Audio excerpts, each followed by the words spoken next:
Hello guys, welcome to my channel. इससे पहले वाले सेशन में हम लोगों ने डिस्कस किया था नॉन परफॉर्मिंग एसेट क्या होता है, what are the types of non performing asset, special mention account क्या है, कुछ इंपॉर्टेंट टर्म्स देखे थे रिलेटेड टू एनपीए जैसे कि प्रोविजनिंग क्या होता है, लोन रीस्ट्रक्चरिंग क्या होता है, हेयर कट का मतलब क्या है। तो ये सब टॉपिक्स हम लोगों ने डिस्कस किया था। आज हम लोग देखेंगे what are the causes of NPA, what is the impact of NPA, फिर देखेंगे क्या क्या रिफॉर्म्स गवर्नमेंट ने लिए हैं in order to solve the problem of NPA, क्या स्कीम्स गवर्नमेंट लेके आई, क्या एक्ट क्या लॉज गवर्नमेंट ने पास किए जैसे कि सरफाइजी एक्ट के बारे में देखेंगे, इंसॉल्वेंसी एंड बैंकरप्सी कोड के बारे में देखेंगे, फिर गवर्नमेंट ने इस्टेब्लिश किया डेट रिकवरी ट्रिब्यूनल, उसके बारे में पढ़ेंगे, प्रॉम्प्ट करेक्टिव एक्शन के बारे में पढ़ेंगे। तो ये सब टॉपिक्स आज हम लोग डिस्कस करेंगे, ठीक है। अब हम लोग देखते हैं रीजंस फॉर हाई एनपीए। सबसे पहला रीज़न है domestic economy slow down. Suppose bank ने एक मैन्युफैक्चरर को लोन दिया।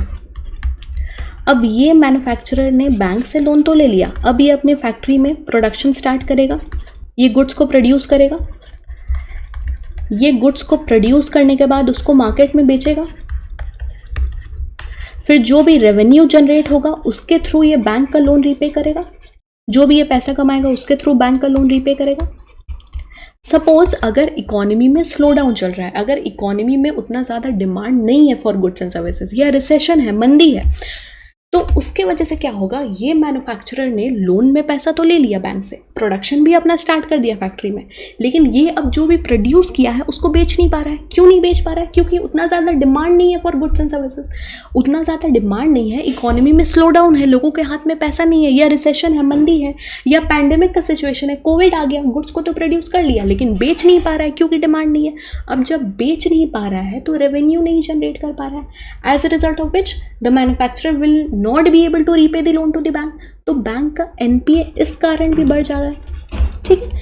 मैन्युफैक्चरर ने लोन तो ले लिया ये उम्मीद से कि मैं प्रोड्यूस करूंगा, मैं अपना माल बेचूंगा, बेच के जो भी पैसा कमाऊंगा उसके थ्रू मैं बैंक का लोन रीपे करूंगा, लेकिन जब डिमांड ही नहीं है, डिमांड कम हो गया है, तो प्रोड्यूस तो कर दिया ये लोन में पैसा लेके, लेकिन अपने प्रोडक्ट को बेच नहीं पा रहा है, कमा नहीं पा रहा है, as a result of which he will not be able to repay the loan to the bank. तो बैंक का एनपीए बढ़ जाएगा। इसको हम लोग बोलते हैं twin balance sheet problem. Bank का बैलेंस शीट भी स्ट्रेस में है। क्यों स्ट्रेस में है? क्योंकि बैंक का एनपीए बढ़ गया है, बैंक का एनपीए बढ़ गया है इसलिए बैंक का बैलेंस शीट स्ट्रेस में। मैन्युफैक्चरर का बैलेंस शीट स्ट्रेस में क्यों है? क्योंकि ये भी रेवेन्यू नहीं जनरेट कर पा रहा है, ये अपने माल को बेच नहीं पा रहा है। तो इसको बोलते हैं ट्विन बैलेंस शीट प्रॉब्लम। दोनों का बैलेंस शीट स्ट्रेस में है, बैंक का भी और मैन्युफैक्चरर का भी। इसको बोलते हैं ट्विन बैलेंस शीट प्रॉब्लम। तो domestic economy slow down, lack of demand for their products as foreseen by the industries. दूसरा रीजन क्या है एनपीए बढ़ने का? Wilful default. विलफुल डिफॉल्टर्स किसको बोलते हैं? जो डेफिनेशन आरबीआई द्वारा दी गई है मैं आपको बता देती हूँ। Wilful defaulters are those people who has the financial capacity to repay the loan but intentionally they are not repaying the loan. जो चाहे तो पैसा रीपे कर सकते हैं, लोन रीपे कर सकते हैं, ठीक है, उनकी फाइनेंशियल कैपेसिटी है, उनके पास इतना पैसा है कि वो लोन रीपे कर सकते हैं बैंक को, बट जानबूझ के वो लोन रीपे नहीं कर रहे। अब आप ऐसे लोगों का क्या करोगे? जानबूझ के वो भाग जा रहे हैं, इंडिया छोड़ के भाग जा रहे हैं, या कहीं भी भाग जा रहे हैं, या कहीं भी छुप जा रहे हैं, बैंक का लोन रीपे ही नहीं करना चाहते, तो इसके वजह से भी बैंक का एनपीए बढ़ जाएगा। जब बैंक के पास लोन का पैसा नहीं आ रहा है, जब बैंक के पास हर महीना ईएमआई नहीं आ रहा है, तो उसके वजह से भी एनपीए बढ़ जा रहा है। तीसरा क्या रीजन है? Diversion of funds by borrowers for purposes other than mentioned in loan documents. Suppose मैंने बैंक से लोन लिया ये बोल के कि मुझे कार लोन चाहिए, मुझे कार खरीदना है, आप मुझे कार लोन दे दो, लेकिन मैं क्या कर रही हूँ, ये जो लोन का पैसा है ये सपोज मैं अपनी शादी में यूज़ कर रही हूँ, मैं मैरिज लोन की तरह उसको यूज़ कर रही हूँ, लेकिन बैंक ने मुझे किस लिए लोन दिया था? बैंक ने मुझे कार खरीदने के लिए लोन दिया था, लेकिन मैं झूठ बोल के लोन ले ली कि मैं कार खरीदूंगी। मैं क्या कर रही हूँ, मैं उससे अपनी शादी कर रही हूँ, मैं शादी के लिए उसको जो है वो लोन का पैसा यूज़ कर रही हूँ। तो इसको बोलते हैं diversion of funds by borrowers. किसी और चीज़ के लिए आप लोन में पैसा लिए लेकिन आप उसको किसी और चीज़ में यूज़ कर रहे हो। Diversion of funds by the borrowers for purposes other than mentioned in the loan documents. और क्या रीज़न है? Inefficient functioning of debt recovery tribunal. देखो ये जो डेट रिकवरी ट्रिब्यूनल है ये गवर्नमेंट ऑफ इंडिया ने स्टैब्लिश की थी by passing recovery of debt due to bank and financial institution act of 1993। इस एक्ट द्वारा जो कि 1993 ने गवर्नमेंट ऑफ इंडिया ने 1993 में पास किया था। इस एक्ट द्वारा गवर्नमेंट ने इस्टेब्लिश किया डेट रिकवरी ट्रिब्यूनल। अब ये जो डेट रिकवरी ट्रिब्यूनल है, इसका मेन काम था रिटेल बोरोवर के केसेस को हैंडल करना। रिटेल बोरोवर मतलब कि जैसे कि मैं हो गए, आप हो गए, अगर हम लोग बैंक से लोन में पैसा लेने जा रहे हैं और अगर हम लोग लोन रीपे नहीं कर पा रहे हैं बैंक को, so bank has the power to file case against the retail borrower under debt recovery tribunal. किसी भी रिटेल बोरोवर का केस है जो कि एनपीए में चला गया, कोई भी अगर लोन अकाउंट है जो एनपीए में चला गया है रिटेल बोरोवर का, तो बैंक के पास पावर है कि मेरे खिलाफ, आपके खिलाफ केस फाइल कर सकता है अंडर डेट रिकवरी ट्रिब्यूनल अगर हम लोग लोन रीपे नहीं कर पा रहे हैं। तो ये date recovery tribunal will basically handle the cases of retail borrower. तो ये भी ठीक से फंक्शन नहीं कर पाया, मतलब कि ये भी एनपीए का प्रॉब्लम सॉल्व नहीं कर पाए। क्यों? बहुत सारे इश्यूज थे। ये जो डेट रिकवरी ट्रिब्यूनल गवर्नमेंट ने इस्टेब्लिश किया, सबसे पहले मेजर रीज़न तो ये है उतने जजेस नहीं थे इसमें, तो बहुत ज़्यादा टाइम लगता था इन सॉल्विंग दी केसेस। बहुत सारे केसेस पेंडिंग रह जाते थे, बहुत सारे एप्लीकेशन पेंडिंग रह जाते थे। गवर्नमेंट ने ऐसा सोचा था कि ये जो डेट रिकवरी ट्रिब्यूनल है ये सपोज 6 महीने में जो है केसेस सॉल्व कर देगा, 5 महीने में केसेस सॉल्व कर देगा, लेकिन ये डेट रिकवरी ट्रिब्यूनल 3 साल, 4 साल, 5 साल लेता था केसेस सॉल्व करने में। इतना ज़्यादा टाइम लग जाता था, मतलब केसेस पेंडिंग रह जाते थे। तो उस वजह से भी एनपीए का प्रॉब्लम सॉल्व नहीं हो पा रहा था। क्यों इसको इतना टाइम लग जाता था डेट रिकवरी ट्रिब्यूनल को? बहुत सारे इश्यूज थे, जैसे कि देखो यहाँ पे मैंने मेंशन किया है, sorry, the number of debt recovery tribunal is not sufficient given the increasing number of cases. The time taken, बहुत ज़्यादा टाइम लग जाता था in settling cases was too long. Debt recovery tribunal are not able to handle cases related to large borrowers. At times the timely appointment of officials, तो जजेस का appointment, officials का appointment भी टाइमली नहीं होता था। For debt recovery tribunal has not been made. इस वजह से एनपीए का problem debt recovery tribunal solve नहीं कर पाया। और क्या रीज़न है? गवर्नेंस इश्यूज, एडमिनिस्ट्रेटिव हर्डल, मतलब कि सपोज मैंने बैंक से लोन लिया कि मुझे आप लोन में पैसा दो, मुझे सपोज नेशनल हाईवे कंस्ट्रक्ट करना है, मुझे नेशनल हाईवे बनाना है, मुझे आप लोन में पैसा दो।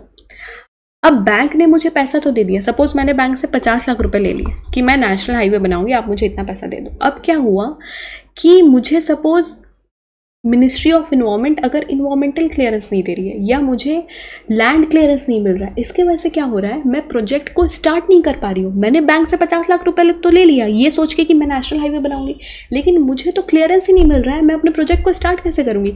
मुझे इन्वायरमेंटल क्लियरेंस नहीं मिल रहा है, मुझे लैंड क्लियरेंस नहीं मिल रहा है। तो ये एडमिनिस्ट्रेटिव इशूज़ है, ये गवर्नेंस इशूज़ हैं। मुझे जो है दिक्कत आ रही है अपने प्रोजेक्ट को स्टार्ट करने में। जब तक मैं प्रोजेक्ट को स्टार्ट नहीं करूँगी, जब तक मैं अपने प्रोजेक्ट को इम्प्लीमेंट नहीं करूँगी, मैं रेवेन्यू नहीं जनरेट कर पाऊंगी।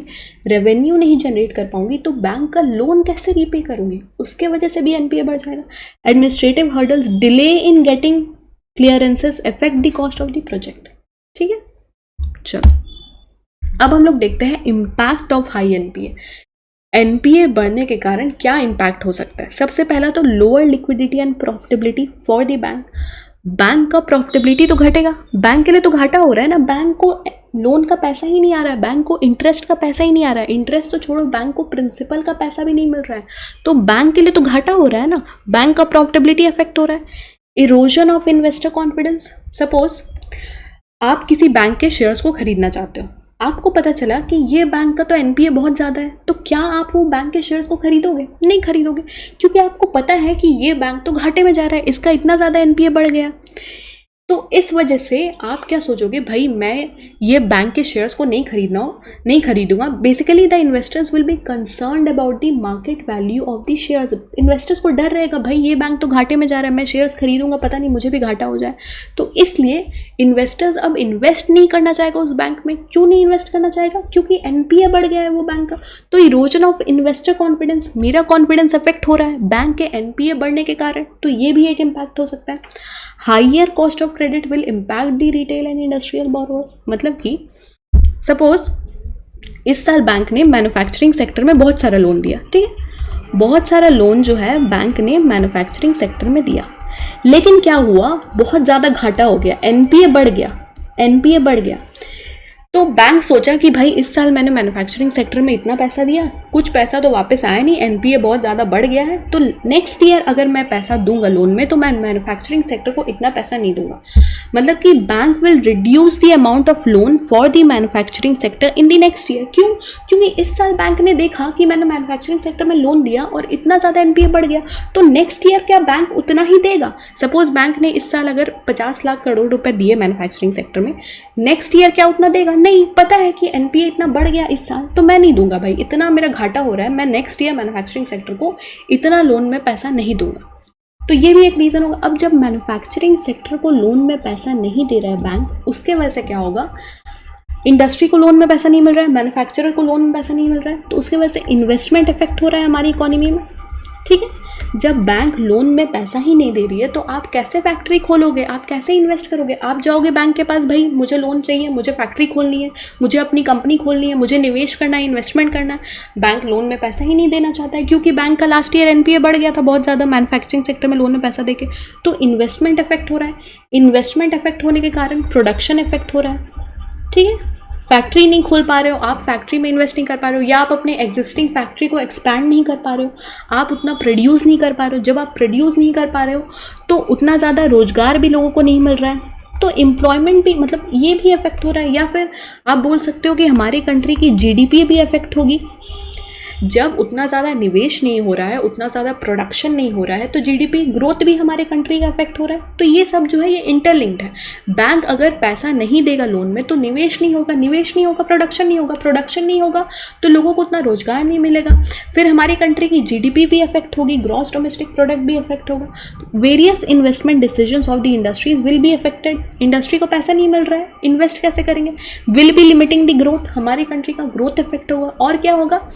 Higher cost of credit. देखो बैंक क्या करेगी, बैंक को पता चल गया कि बहुत ज़्यादा एनपीए हमारा बढ़ गया, तो हम क्या करते हैं, हम अब अपना रेट ऑफ इंटरेस्ट बढ़ा देते हैं। अब हम ज़्यादा ब्याज लेंगे, अब हम रिटेल बोरोवर से या इंडस्ट्रियल बोरोवर से हम ज़्यादा ब्याज लेंगे। क्यों? क्योंकि हमारा एनपीए इतना बढ़ गया, हमें इतना घाटा हो रहा है, हमें जैसे भी करके पैसा रिकवर करना है, तो हम ज़्यादा इंटरेस्ट चार्ज करेंगे। हम 15%, 16% इंटरेस्ट रेट में कार लोन देंगे, या हम 20%, 25% इंटरेस्ट रेट में हम होम लोन देंगे। तो बैंक रेट ऑफ इंटरेस्ट बढ़ा रही है। क्यों? क्योंकि अपना घाटा को रिकवर करने के लिए इतना एनपीए बढ़ने के कारण बैंक को लॉस हो गया। तो रिटेल बोरोवर्स के लिए, इंडस्ट्रियल बोरोवर्स के लिए भी दिक्कत है क्योंकि रेट ऑफ इंटरेस्ट इतना बढ़ गया है। तो हायर कॉस्ट ऑफ क्रेडिट, अब लोन महंगा हो गया। पहले कम रेट ऑफ इंटरेस्ट में मुझे मिल रहा था, अब बैंक मुझसे ज़्यादा रेट ऑफ इंटरेस्ट चार्ज कर रही है, मतलब हायर कॉस्ट ऑफ क्रेडिट, मेरे लिए लोन महंगा हो गया। तो ये भी एक इम्पैक्ट है एनपीए का कि लोन महंगा हो जाएगा। ट्विन बैलेंस शीट प्रॉब्लम, मैंने आपको बताया, balance sheet is a statement of institution asset and liability. This applies to both companies as well as financial institution. अब हम लोग देखते हैं क्या क्या रिफॉर्म्स गवर्नमेंट ने लिए in order to solve the problem of NPA. देखो, गवर्नमेंट ने बहुत सारी स्कीम्स लॉन्च की। गवर्नमेंट सोची कि हम जितने स्कीम्स लाएंगे उतना ज़्यादा अच्छा है, एनपीए का प्रॉब्लम सॉल्व हो जाएगा, लेकिन ऐसा हुआ नहीं। सबसे पहले देखते हैं कि क्या क्या स्कीम्स गवर्नमेंट पहले लेके आई। In tackling NPS, following measures were taken by the government in the past. क्या क्या स्कीम्स लेके आई government? 525 scheme in the year 2014। ये स्कीम्स को आपको डिटेल में नहीं करना है, बस आपको नाम पता होना चाहिए। Strategic debt restructuring SDR in the year 2015। फिर गवर्नमेंट और एक स्कीम लेके आई, asset quality review 2015। Scheme for sustainable structuring of stressed asset S4A in the year 2016। इतने स्कीम्स वगैरह के बाद भी एनपीए का प्रॉब्लम सॉल्व नहीं हो रहा था। देखो, ग्रॉस एनपीए बढ़ रहा है, 2.3% था 2008 में, 2015 में देखो 4.3%, 16 में 7.5%, 2017 में 9.3%। तो क्या इतने स्कीम्स के बाद एनपीए का प्रॉब्लम सॉल्व हो रहा था? नहीं, एनपीए तो बढ़ रहा था। 2.3% out of the total loan that was issued by the bank, 4.3, 7.5, 9.3। तो एनपीए का प्रॉब्लम बढ़ता चला जा रहा था। इसीलिए गवर्नमेंट बोली भाई इतने स्कीम्स का कोई फ़ायदा नहीं है, हम क्या करते हैं, हम ये स्कीम्स को हटा देते हैं, सस्पेंड कर देते हैं। तो आरबीआई ने इशू किया 2019 में prudential framework by RBI for resolution of stressed asset. इस harmonized framework for resolution of stressed asset, it suspends all the earlier resolution schemes like S4A, SDR, 525 etc. तो ये सारे स्कीम्स को आरबीआई द्वारा suspend कर दिया गया। अब हम लोग देखते हैं डेट रिकवरी ट्रिब्यूनल के बारे में। तो देखो, ये जो डेट रिकवरी ट्रिब्यूनल है ये गवर्नमेंट द्वारा स्टैब्लिश किया गया by passing which act, by passing recovery of debt due to bank and financial institution act of 1993। ये जो डेट रिकवरी ट्रिब्यूनल है ये मैंने आपको बताया ये रिटेल बोरोअर के केसेस को हैंडल करता है। Debt recovery tribunal were established to facilitate the debt recovery involving banks and other financial institutions with their customers. Section 3 of RDDBFI Act empowers the central government to establish debt recovery tribunal. क्या क्या issues थे मैंने आपको बता दिया। The number of debt recovery tribunal was not sufficient, the time taken was too long, was not able to handle cases related to large borrowers, and the timely appointment of official was also one of the major issue with debt recovery tribunal. अब हम लोग देखते हैं सरफाइजी act. ये जो सरफाइजी act है ये government द्वारा लाया गया in the year 2002। Full form क्या है सरफाइजी का? Securitisation and reconstruction of financial asset and enforcement of security interest act. अब ये सरफाइजी एक्ट क्या होता है ये जान लेते हैं। देखो, ये जो सरफाइजी एक्ट है ये एप्लीकेबल है only in case of secured loans. इसका मतलब क्या है? सपोज मैंने बैंक से लोन लिया 1 लाख का मैंने लोन लिया और मैंने कोलैटरल प्लेज किया। कोलैटरल मतलब मैंने कोई चीज़ गिरवी रखा के बैंक से लोन में पैसा लिया। सपोज मैंने कार को प्लेज किया, कार प्लेज किया और उसके बदले में लोन लिया। तो कल को जाके अगर मैं लोन रीपे नहीं कर पाऊंगी तो बैंक मेरे कार को बेच के लोन का पैसा रिकवर कर सकता है। इसको बोलते हैं सिक्योर्ड लोन। सिक्योर्ड लोन मतलब जो मैंने उधार लिया बैंक से, जो मैंने लोन लिया उसके बदले में मैंने कुछ एसेट प्लेज किया है, मैंने कोई चीज़ गिरवी रख के बैंक से लोन लिया है, उसको बोलते हैं सिक्योर्ड लोन।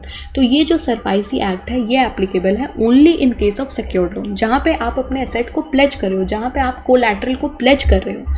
ठीक है, तो देखो इसमें क्या होता है, अगर बैंक द्वारा सपोज मैंने कार जैसे गिरवी रखा है, अगर मैं लोन का पैसा रीपे नहीं कर पा रही हूँ तो बैंक क्या करेगा?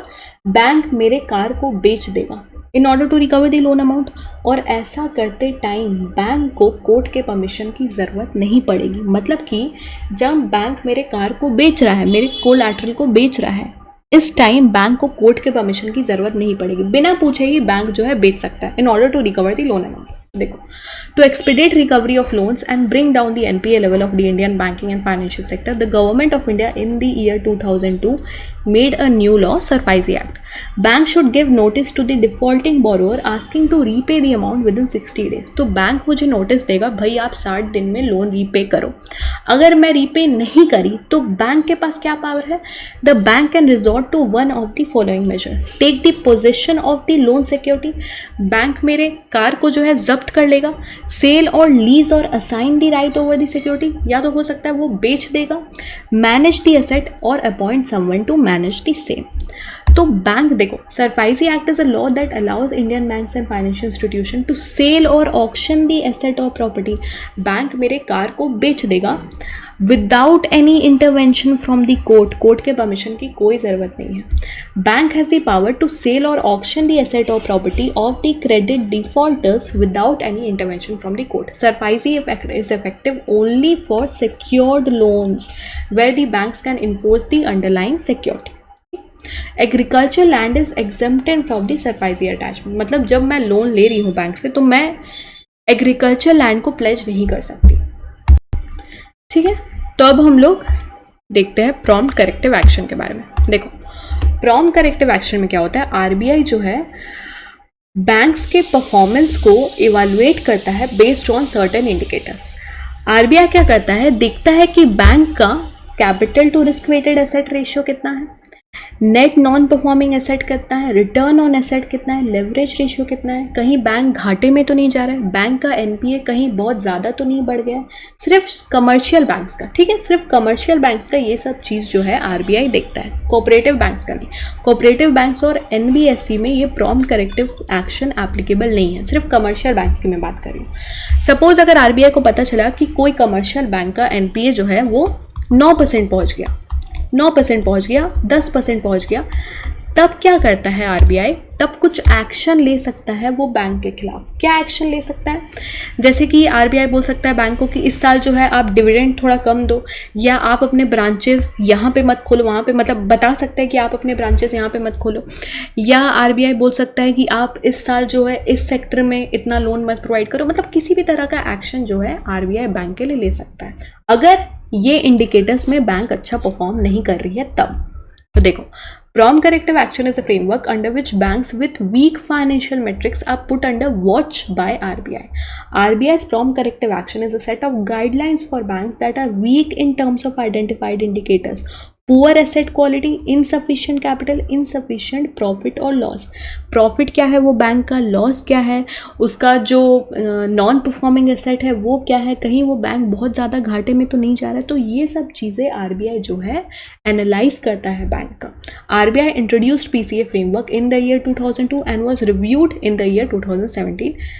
It aims to check the problem of NPA. तो ये भी एक मेजर लिया गया है by RBI in order to solve the problem of NPA, कि आप बैंक को एनालाइज करो, आप बैंक को बेसिकली अपने वॉच लिस्ट में रखो कि बैंक कैसा परफॉर्म कर रहा है। ये देखना किसका काम है? ये देखना आरबीआई का काम है। इसीलिए आरबीआई ने इंट्रोड्यूस किया प्रॉम्प्ट करेक्टिव एक्शन। अगर बैंक इन इंडिकेटर्स में अच्छा परफॉर्म नहीं करेगा तो आरबीआई कुछ एक्शन ले सकता है बैंक के खिलाफ। चलो, क्रेडिट इंफॉर्मेशन ब्यूरो क्या है? देखो, क्रेडिट इंफॉर्मेशन ब्यूरो और CIBIL is India's first credit information company. CIBIL collects data from the member institution, bank or other lenders and maintains the record of customers' payment pertaining to loan and credit card. Credit information bureau क्या करता है? पूरा credit history रखता है customers का। क्यों? वो देखता है कि जो कस्टमर ने credit card, suppose credit card लिया, क्या उसका बिल टाइमली रीपे कर रहा है, या कोई बैंक से लोन लिया क्या वो टाइमली रीपे कर रहा है कस्टमर। मतलब पूरा उसका क्रेडिट हिस्ट्री को मेंटेन करना है। और ये क्रेडिट हिस्ट्री फिर ये जो क्रेडिट इंफॉर्मेशन ब्यूरो है ये फाइनेंशियल इंस्टीट्यूशन को दे देता है। तो ये सपोज कोई बैंक को दे दिया कि ये इसका सिबिल स्कोर है, ये इसका क्रेडिट हिस्ट्री है, ये जो है ये लास्ट ईयर भी अपना लोन रीपे नहीं कर पाया था, इसकी हालत बहुत ख़राब है। तो जैसे ही बैंक को पता चलेगा कि आपका सिबिल स्कोर अच्छा नहीं है, ये जो क्रेडिट इंफॉर्मेशन ब्यूरो है ये कस्टमर्स की क्रेडिट हिस्ट्री को दे के सिबिल स्कोर देगा। और जैसे ही बैंक को पता चलेगा कि आपका सिबिल स्कोर ठीक नहीं है तो बैंक आपको लोन अप्रूव नहीं करेगा, या आपके लोन अप्रूवल में टाइम लगेगा। जब भी आपका सिबिल स्कोर अच्छा नहीं रहता है, जब आपकी क्रेडिट हिस्ट्री ही अच्छी नहीं है, आप पहले का लोन ही रीपे नहीं किए हो, आप अपना पहले का क्रेडिट कार्ड का बिल ही क्लियर नहीं किए हो, तो आगे आपको लोन कैसे मिलेगा? तो इसलिए आपका सिबिल स्कोर अच्छा होना बहुत ज़्यादा ज़रूरी है, तभी आपको जो है लोन अप्रूवल ईजी होगा। This information is then use to create credit information reports and credit score, जिसको हम लोग बोलते हैं CIBIL. These are used by the lenders. तो इसको banks, financial institution, lenders use करता है in order to approve loan application. आपका लोन एप्लीकेशन को अप्रूव करना है कि नहीं, ये सिबिल स्कोर को ध्यान में रखते हुए डिसीजन लिया जाता है बैंक द्वारा। ठीक है, चलो अब हम लोग देखते हैं इंसॉल्वेंसी एंड बैंक्रप्सी कोड के बारे में। जब हम बात करते हैं इंसॉल्वेंसी एंड बैंक्रप्सी कोड के बारे में, ये लॉ गवर्नमेंट लेके आई 2016 में। लेकिन इससे पहले बहुत सारे ऐसे लॉज थे which use to deal with the problem of NPA. जैसे कि कंपनीज के केस में, कॉरपोरेट बोरोअर के केस में क्या लॉज थे? Companies act of 1956, companies act of 2013, sick industrial companies act of 1985। Individuals के केस में, रिटेल बोरोअर के केस में क्या लॉज थे? अभी हम लोगों ने देखा recovery of debt due to bank and financial institution act of 1993, जिस एक्ट द्वारा डेट रिकवरी ट्रिब्यूनल को स्टैब्लिश किया गया। SARFAESI act of 2002। तो इतने सारे लॉज थे, इसीलिए गवर्नमेंट ने बोला कि इतने अलग अलग लॉज होने के चलते बहुत दिक्कत हो रही है, तो हम एक काम करते हैं, हम कंपनीज के लिए, इंडिविजुअल्स के लिए, पार्टनरशिप फर्म्स के लिए, सब के लिए हम एक ही लॉ क्यों ना लेके आए? Instead of having a fragmented framework to deal with the problem of NPA, let's have a single approach. इसीलिए गवर्नमेंट लेके आई IBC code in the year 2016. Is an Indian law which creates a consolidated framework that governs the insolvency and bankruptcy proceedings for companies, partnership firms and individuals. The code offers a uniform, comprehensive insolvency legislation encompassing all companies, partnerships and individuals. देखो, अब ये जो IBC code है इसमें क्या process follow किया जाता है in order to solve the problem of NPA, सबसे पहले हमें ये जानने की ज़रूरत है। देखो क्या होता है, सपोज बैंक ने लोन दिया, एक तरफ है कॉरपोरेट बोरोअर कंपनी, ठीक है, एक तरफ है रिटेल बोरोअर, जैसे कि मैं आप इंडिविजुअल्स। सपोज अगर मैंने बैंक से लोन में पैसा लिया और मैं अगर लोन रीपे नहीं कर पाई, so bank can file a case against me under debt recovery tribunal. That means debt recovery tribunal will handle the insolvency process for retail borrower. Corporate borrower, अगर कोई कंपनी बैंक का loan repay नहीं कर पाया, in that case bank has the power to file application against the corporate borrower. कहाँ जाके case file कर सकती है बैंक? NCLT के पास, नेशनल कंपनी लॉ ट्रिब्यूनल के पास। सो NCLT will handle the insolvency process for corporate borrower, date recovery tribunal will handle the insolvency process for retail borrower. Insolvency का मतलब क्या होता है? देखो, अगर आप लोन रीपे नहीं कर पा रहे हो, insolvency is a situation where individuals or companies are unable to repay their outstanding debt, तो आप insolvent कहलाओगे अगर आप लोन का पैसा रीपे नहीं कर पा रहे हो। कोई इंडिविजुअल या कोई कंपनी अगर लोन का पैसा रीपे नहीं कर पा रही है, तब हम लोग उसको इंसॉल्वेंट बोलते हैं। बैंकरप्सी मतलब अगर यही चीज़ कोर्ट डिक्लेयर कर दे, यही चीज़ कोर्ट डिक्लेयर कर दे कि ये जो आदमी है, ये जो कंपनी है, ये लोन रीपे करने के लायक नहीं है, तो उसको हम लोग बोलते हैं bankruptcy. Bankruptcy is a situation where a court has declared, यही चीज़ कोर्ट डिक्लेयर कर रही है, हैज़ डिक्लेयर्ड अ पर्सन और other entity insolvent having passed appropriate orders to resolve it. तो अब हम लोग देखते हैं क्या प्रोसेस फॉलो किया जाता है। देखो, मैंने आपको बताया कॉर्पोरेट बोरोअर अगर लोन रीपे नहीं कर पा रहा है, बैंक कहाँ जाएगी या कोई भी क्रेडिटर कहाँ जाएगा? NCLT के पास, नेशनल कंपनी लॉ ट्रिब्यूनल के पास। तो देखो क्या प्रोसेस फॉलो होता है। अब ये NCLT क्या करेगी ना, सपोज कोई कंपनी बैंक का लोन रीपे नहीं कर पाया, बैंक एप्लीकेशन फाइल की किसके पास? NCLT के पास। यहाँ पे हम देख रहे हैं insolvency process for corporate borrower, यहाँ पे हम कंपनीज का देख रहे हैं क्योंकि वो हमारे लिए ज़्यादा इंपॉर्टेंट है, ठीक है। रिटेल बोरोअर का हमारे लिए उतना इंपॉर्टेंट नहीं है, हम नहीं देखेंगे उसको। यहाँ पे हम देख रहे हैं insolvency resolution process for corporate borrower, for corporate borrower.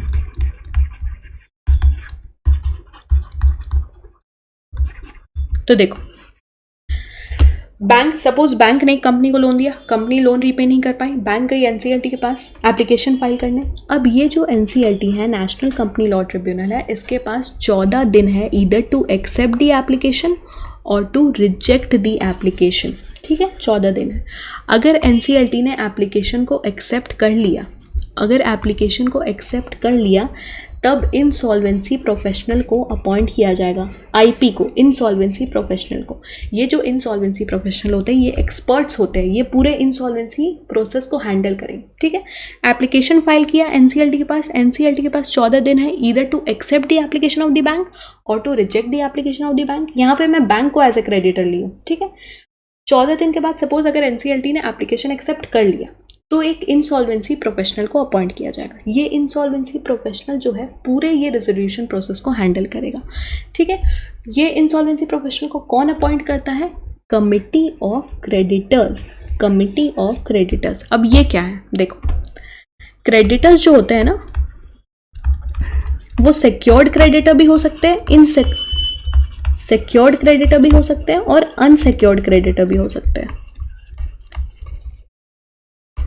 Suppose एक कंपनी ने बैंक से लोन लिया, ठीक है, बैंक से लोन लिया, कोलैटरल प्लेज किया, भाई कोई चीज़ गिरवी रखा के लोन लिया, तो बैंक हो जाएगा सिक्योर्ड क्रेडिटर।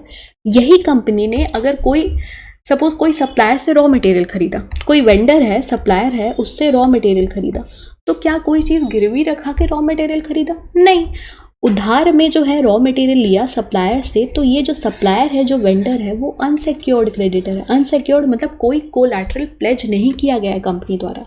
बैंक में कंपनी ने कोलैटरल प्लेज किया, लोन लिया, यहाँ पे उधारी रॉ मटेरियल कंपनी ले रहा है सप्लायर से, लेकिन कुछ चीज़ गिरवी नहीं रखा रहा है, तो ये हो जाएगा अनसिक्योर्ड क्रेडिटर। वेंडर या सप्लायर हो जाएगा अनसिक्योर्ड क्रेडिटर, बैंक हो जाएगा सिक्योर्ड क्रेडिटर, ठीक है। तो ये जो कमिटी ऑफ क्रेडिटर्स है ये अपॉइंट करते हैं इंसॉल्वेंसी प्रोफेशनल को। अब ये जो इंसॉल्वेंसी प्रोफेशनल है क्या करेगा, एक अथॉरिटी है इंफॉर्मेशन यूटिलिटी, इंफॉर्मेशन यूटिलिटी से पूरा क्रेडिट रिलेटेड इंफॉर्मेशन लेगा ये कंपनी का, ये कंपनी जो उधार में पैसा ली थी बैंक से, ये कंपनी का पूरा क्रेडिट हिस्ट्री निकालेगा ये इंफॉर्मेशन यूटिलिटी से। फिर ये क्रेडिट हिस्ट्री ये कमिटी ऑफ क्रेडिटर्स को पास करेगा, इंफॉर्मेशन यूटिलिटी से पूरा क्रेडिट हिस्ट्री लेगा और कमिटी ऑफ क्रेडिटर्स को पास करेगा। अब ये जो इंसॉल्वेंसी प्रोफेशनल है ये क्या करेगा, ये डिसाइड करेगा कि हमें कंपनी के साथ करना क्या है, क्या हमें कंपनी को रिवाइव करना है कि हमें कंपनी को बेच देना है, लिक्विडेट करना है। रिवाइव मतलब ये इंसॉल्वेंसी प्रोफेशनल क्या करेगा, एक नए बायर को ढूंढेगा मार्केट में जो कंपनी को खरीदना चाहता है, उसको रिवाइव करेगा। देखो रिवाइव मतलब क्या, यहाँ पे कंपनी को बंद नहीं किया जा रहा है, यहाँ पे किसी को बेच दिया जा रहा है कंपनी को, मतलब कि कंपनी वैसा ही चल रहा है, बस ओनर चेंज हो गया है। कोई अपना जॉब नहीं खोया है, वहाँ पे कोई अनएम्प्लॉयड नहीं हुआ है, कंपनी वैसा ही चल रहा है, बस ओनर चेंज हो गया है। लिक्विडेट मतलब कंपनी को बंद कर देना, मतलब वहाँ पे कुछ अब नहीं बचा, कंपनी जो है बंद कर दिया गया है, जो एम्प्लॉयज़ थे, जो वर्कर्स थे वो हट गए हैं, उनको निकाल दिया गया है, कंपनी पूरी तरीके से बंद कर दिया गया है, उसको बोलते हैं liquidation of the company. Revival of the company मतलब कंपनी को किसी को बेच देना, ओनर बस चेंज हो जाएगा, बाकी वही रहेगा, ठीक है। तो इंसॉल्वेंसी प्रोफेशनल डिसाइड करेगा क्या करना है कंपनी के साथ। अब ये कमिटी ऑफ क्रेडिटर्स जो है अगर एग्री की इंसॉल्वेंसी प्रोफेशनल के डिसीजन से, ठीक है, वो अपना कंसेंसस दी कि भाई ठीक है हमें जो है कंपनी को रिवाइव करना है, तो ये डिसीजन जो है इंसॉल्वेंसी प्रोफेशनल एनसीएलटी को पास करेगा, एनसीएलटी ऑर्डर इशू करेगा और फिर कंपनी को रिवाइव कर दिया जाएगा। सपोज ये इंसॉल्वेंसी प्रोफेशनल ने डिसाइड किया कि हमें कंपनी को लिक्विडेट करना है, ठीक है। अगर कमिटी ऑफ क्रेडिटर्स एग्री की तब ठीक है, कंपनी को लिक्विडेट कर दिया जाएगा। ये डिसीजन इंसॉल्वेंसी प्रोफेशनल एनसीएलटी को पास करेगा, एनसीएलटी एक ऑर्डर इशू करेगी और कंपनी को लिक्विडेट कर दिया जाएगा। ये पूरा प्रोसेस फॉलो होता है। देखो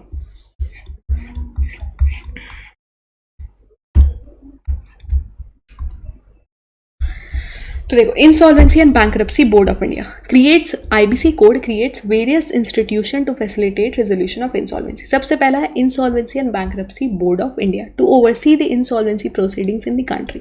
तो ये जो insolvency and bankruptcy board of India है ये पूरा इंसॉल्वेंसी प्रोसेस को रेगुलेट करता है, ठीक है।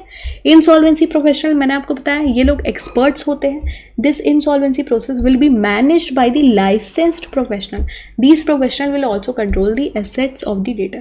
इंफॉर्मेशन यूटिलिटी मैंने आपको बताया कि ये जो इंसॉल्वेंसी प्रोफेशनल है ये इंफॉर्मेशन यूटिलिटी से पूरा इंफॉर्मेशन लेगा कंपनी का, collect, collate and authenticate and disseminate financial information, disseminate financial information to be used in insolvency, liquidation and bankruptcy proceeding.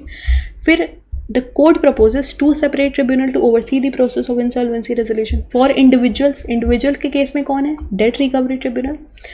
For companies, national company law tribunal. ठीक है, क्या process follow होता है देख लेते हैं। The adjudicating authority is NCLT for companies, DRT for individuals. Under IBC, either the creditor or debtor can initiate the insolvency proceeding. It is done by submitting a plea. आप application file करोगे NCLT के पास. It has the power either to accept, either to approve or reject the application. उसके पास power है या तो accept करेगा या तो reject करेगा application को। उसके बाद क्या होगा, if the adjudicating authority accepts, अगर एनसीएलटी ने एक्सेप्ट कर लिया एप्लीकेशन को तो एक इंसॉल्वेंसी प्रोफेशनल को अपॉइंट किया जाएगा। IP is appointed. The committee of creditors includes all the financial creditors. Financial creditors मतलब मैंने जो आपको बताया सिक्योर्ड क्रेडिटर्स जैसे कि बैंक, उसी को हम लोग बोलते हैं financial creditor. The committee of creditors will appoint insolvency professional, appoint किया जाएगा इंसॉल्वेंसी प्रोफेशनल को। यही इंसॉल्वेंसी प्रोफेशनल डिसाइड करेगा कि हमें कंपनी को रिवाइव करना है कि हमें कंपनी को लिक्विडेट करना है। रिवाइव करना मतलब they have to find someone willing to buy the firm. क्या हमें कंपनी किसी को बेचना है या बंद करना है। they choose the party with the best resolution process plan that is acceptable to the majority of the creditor. जो भी creditors agree करेंगे resolution plan को, वही resolution plan आगे implement किया जाएगा. ये जो पूरा process है ये कितने दिन में complete होना चाहिए? ये 330 days में complete हो जाना चाहिए. कितने दिन में? 330 days. ठीक है. चलो, तो ये हम लोगों ने देख लिया IBC कोड 2016 के बारे में. So that's it for today. If you like this video, please do subscribe to my channel and I'll see you in the next session. Till then, take care and bye bye.